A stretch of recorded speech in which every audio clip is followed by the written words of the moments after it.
Hello everybody, welcome to Review a Day, episode number 139, for Tuesday, March the 17th, 2009. Hello everybody, welcome to Review a Day, the video blog where I review movies. I am your host, Leland Brunger. Thank you guys so much for being here. Check out episode number 9 of the Nitpick It podcast. Head over to nitpicket.com, that's nitpicket.com. It's the podcast I do every single week with my buddy Aaron, who also does reviews here on YouTube.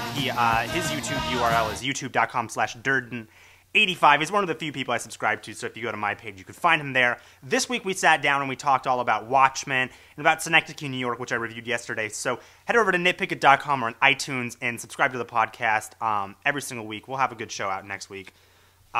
Next week, I believe we're going to talk about our favorite animated TV series, our favorite animated films, and we're also going to be reviewing Let the Right One In. So look forward to that podcast sometime between Wednesday and Friday. I'm not exactly sure when I'm going to get that out.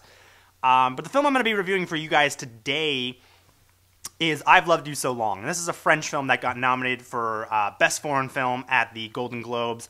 The main actress in this film got nominated for her for Best Actress in a Foreign, or for Best Actress, I believe, at the Golden Globes. Probably should have done more research on that.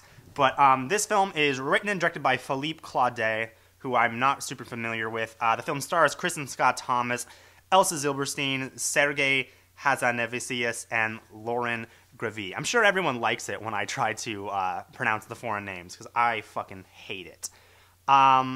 Kristen Scott Thomas, you might remember from Four Weddings and a Funeral, which is such a great film, and she's fantastic in it, and she's fantastic in this. One thing that really struck me about this movie was it feels more like an American independent film than it did a French film. It really felt more like a lot of American independent films that I have seen.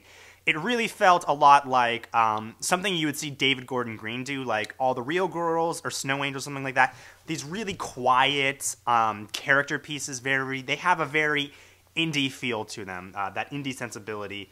But first of all, I should say that this film is about Kristen Scott Thomas' character, who is in prison for 15 years. She gets out, and her sister decides to take her in as one of her own in her family. She lives with, so Kristen Scott Thomas moves in with her sister's husband, their 2 children, and the father-in-law who's had a stroke and he can't speak anymore. It feels very independent, and I have to say that the screenplay is really well done. The directing is as well. It has a really great tone and a feel to it. But I think the screenplay is what really, I think, makes this a little bit more than just the typical quiet indie film, and it's because the way the screenplay is written is you go into this film and all you know is that Kristen Scott Thomas' character was in prison for 15 years, and that's about it. And during the course of this film, little pieces of information you learn little by little the crime she committed, how the family dealt with everything. It's such an interesting idea, and it's incredibly well acted, and it's such a strong story about these 2 sisters who were kind of connected by blood, but one of them ended up making a mistake in their life, and she had to go away for a long time. The sisters who got left behind, the parents were very tough about the other sister leaving. They make her forget her. No one even mentions she exists anymore, and so Kristen Scott Thomas' character really resents everyone for ditching her.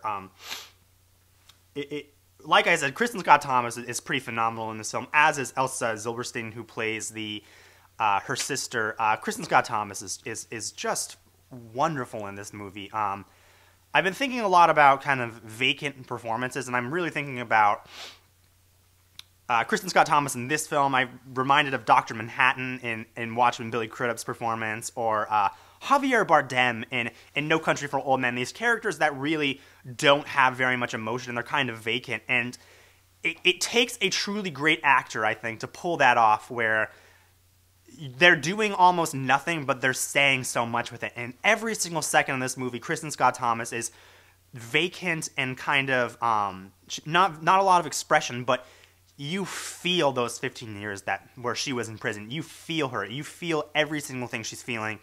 And she's conveying nothing. There's a pretty explosive fight scene between the 2 sisters at the very end about a book, and the way it's directed was really cool. Kristen Scott Thomas' sister finds a letter or something like that that really shocks her, and it fades to black, and then the next scene it cuts in, and that fight is already happening. It just throws you right in the middle of the fight. Very well directed. The performances across the board are really great. I think the screenplay is interesting, and it takes a somewhat kind of quiet indie film that might bore some people, and it makes it something a little bit more. And even if you don't typically like these types of films, I think the way it's presented could definitely keep people's attention. If you liked The Wrestler or Junebug, or maybe anything David Gordon Green has done, very similar tone, I think you would like it a lot. I give I've Loved You So Long a 4 out of 5. I think it's a pretty wonderful film, and it's definitely worth putting to the top of your Netflix queue. If you guys like this review, make sure to head over to nitpicket.com. That's nitpicket.com for all my reviews. Make sure to give me some star ratings, and make sure and subscribe, and I will see you guys next time.